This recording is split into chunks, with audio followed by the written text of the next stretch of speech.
भारत और पाकिस्तान में लोग आमतौर पे पूछते हैं, फैज साहब क्या फर्क है सुबुई जी? आज भारत में नवरात्रि हो रहा है, हिंदू धर्म में नवरात्र का पहला दिन है जी। यहां लड़कियों को, बच्चियों को पूजा जाता है, देवी मान के पूजा जाता है, और वहां, और ये जाकिर नायक की रियल मेंटालिटी है, आप सोचिए। इट्स जस्ट आयरॉनिक जी जी, इट इज जस्ट आयरॉनिक कि पाकिस्तान में एक बेटी को, अनाथ बच्ची को कह दिया इस आतंकवाद, तो इस आतंकवादी से बर्दाश्त नहीं हुआ। ये इसका रियल माइंडसेट बताता है, और ये सबको सोचना चाहिए।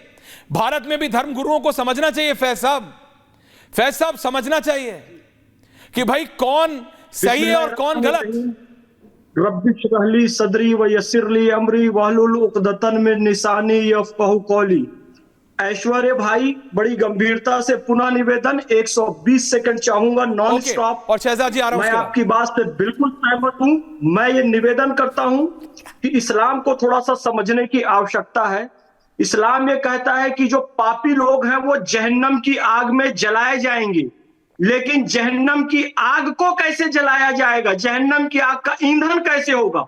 तो ये जो मौलवी, उलेमा, मुफ्ती तकरीर करने वाले हैं, ये जन्नत की आग का ईंधन होंगे, यानी कि ये जाकिर नायक जैसे लोग, इनसे पहले जहन्नम की आग को दहकाया जाएगा, क्योंकि इनका काम था सही गाइडलाइन देना, लेकिन ये जनता को सही गाइडलाइन नहीं दे रहे हैं। ये लोग धर्म गुरु नहीं है, ये अधर्म गुरु हैं। इनके लिए निदा फाजली जी ने कहा कि कोशिश के बावजूद ये इल्जाम रह गया, हर काम में हमेशा कोई काम रह गया, उठ उठ के मस्जिदों से नमाजी चले गए, दहशतगर्दों के हाथ में इस्लाम रह गया। इन दहशतगर्दों के हाथ से आज इस्लाम है, जिनसे व्याख्या मांगी जाती है कि वास्तविक इस्लाम क्या है। व्याख्या मांगी जानी चाहिए उन मुसलमानों से जो कि वास्तव में इस्लाम का अर्थ समझते हैं। और मैं इनसे पूछना चाहूंगा इस्लामिक दृष्टिकोण से, ऐश्वर्य भाई मुझे ये बताइए, पैगंबर हजरत मोहम्मद, इंसानियत के धर्म से पूछ रहा हूं, सुनिए सबका नहीं। फैज साहब सुनिए, फैज साहब आप मेरी बात सुनिए। मैं कह रहा हूं भाई, सबका धर्म उनके लिए सर्वोपरि होता है, उनके आराध्य सर्वोपरि होते हैं। शहजाद, मैं तो इंसानियत के तौर पे कह रहा हूं, यह आदमी आतंकवाद फैलाता है, यह आदमी बच्चियों के खिलाफ है, यह आदमी इंसानियत के खिलाफ है। भाई ये आदमी किसी धर्म नहीं, इंसानियत के खिलाफ है, किसी देश नहीं। He is against the whole humanity. Shahzad, और फिर सुबुई जी आ रहा हूं। देखिए, अभी रंगरेज साहब, वैसे मैं रंगरेज साहब का व्यक्तिगत रूप से बहुत सम्मान करता हूं, वो अच्छे प्रखर प्रवक्ता है अपनी पार्टी के।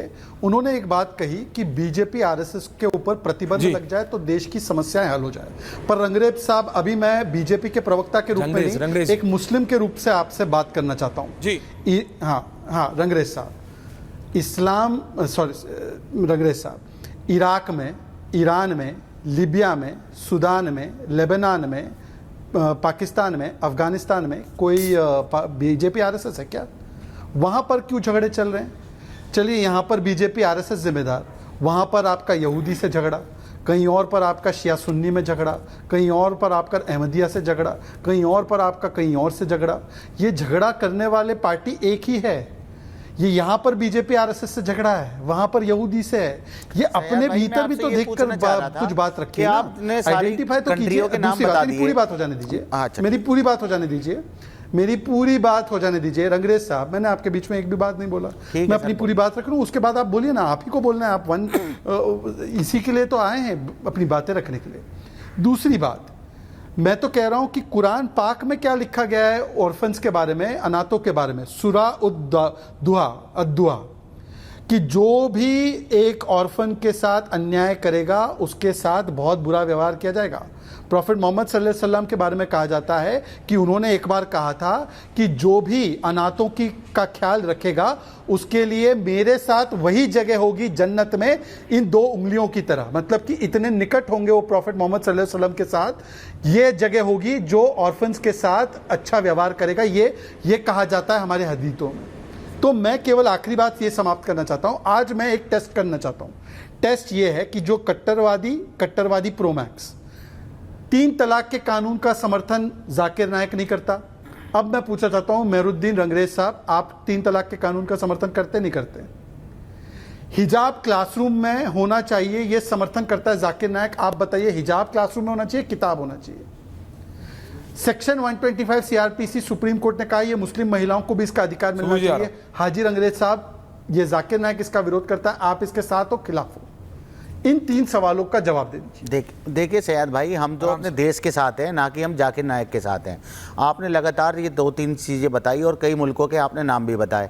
और जो यहाँ पर धर्म संसद के नाम पर जब तो आपके मुंह में दही जम जाती है, जब धर्म संसद लगाई जाती है और जो साधु संत है और बड़े बड़े जो जिनकी फ़ैन फॉलोइंग और जिनके धर्मगुरु जो बहुत बड़े वाले धर्मगुरु, ऐसे नहीं मैं छोटे मोटे धर्मगुरुओं की बात कर रहा हूँ, वो जब उस मंच से इस तरीके से मुसलमानों के विरोध बात करते हैं तो शायद भाई आपके मुंह में दही जम जाती है, आप एक बार भी नहीं बोलते।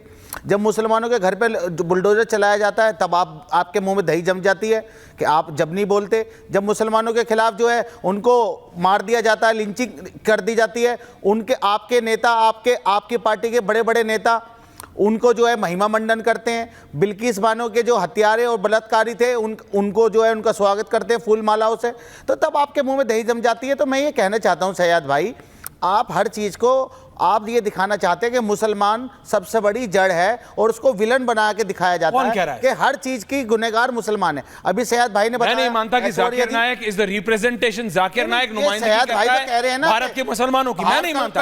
आपने मुझसे कहा अंग्रेज जी कि आप जाकिर नायक के रिप्रेजेंटेटिव नहीं हूं। आपने कहा कि आप ये नहीं मानते और मैं ये भी मानता हूं कि आप ये नहीं कह मानते। उसने जो अनाथ बच्चियों के बारे में just because they were of marriageable age. Aishwarya देखिए, सबसे पहली बात तो हमें ये सोचनी चाहिए, पैसा मारा उसके बाद एक भगोड़ा व्यक्ति, एक आतंकवादी मानसिकता का, कट्टरवादी मानसिकता का व्यक्ति, उसको अगर आप इस्लाम का रिप्रेजेंटेटिव मानते हैं तो अपने मजहब के प्रति आपको कितना सम्मान है? गलत है, हो ही नहीं सकता। ऐश्वर्या मुझे कुछ सेकंड प्लीज अनइंटरप्ट, जी प्लीज बोलिए, सॉरी, उदाहरण देना चाहती हूँ। अंग्रेजी की एक कहावत है, the more you resist the more it persists. आप जिस चीज से जितना बचते हैं ना, वो मानसिक तौर पे आपको इतना ही डिस्टर्ब करती है। इसलिए भारत हमेशा से खुले दिमाग का, रोशन दिमाग का रहा है। भारत में बच्चों को बचपन से ही शस्त्र और शास्त्र, लड़के और लड़कियों को साथ साथ सिखाई जाती थी, ताकि वो जेंडर वाला कि भाई मैं लड़की हूं, ये लड़का है, अपने आप को शरीर ना समझना, आत्मा समझना, ये भारतीय संस्कृति में सिखाया जाता था। अब इस्लामिक समाज के साथ ये गलती हो रही है कि आप बचपन से जेंडर को एक भौकाल बना देते हैं। महरम, नॉन महरम, 12 साल की बच्ची निकाह लायक हो गई है, उसके पास भी मत बैठो। ओशो ने बड़ा अच्छा उदाहरण एक बार दिया है कि एक धर्मगुरु के पास में जाकर बैठा, उनके बगल में एक महिला बैठ गई तो वो उछल गए कि वो मुझसे छू भी ना जाए, वो मुझे देख भी ना ले।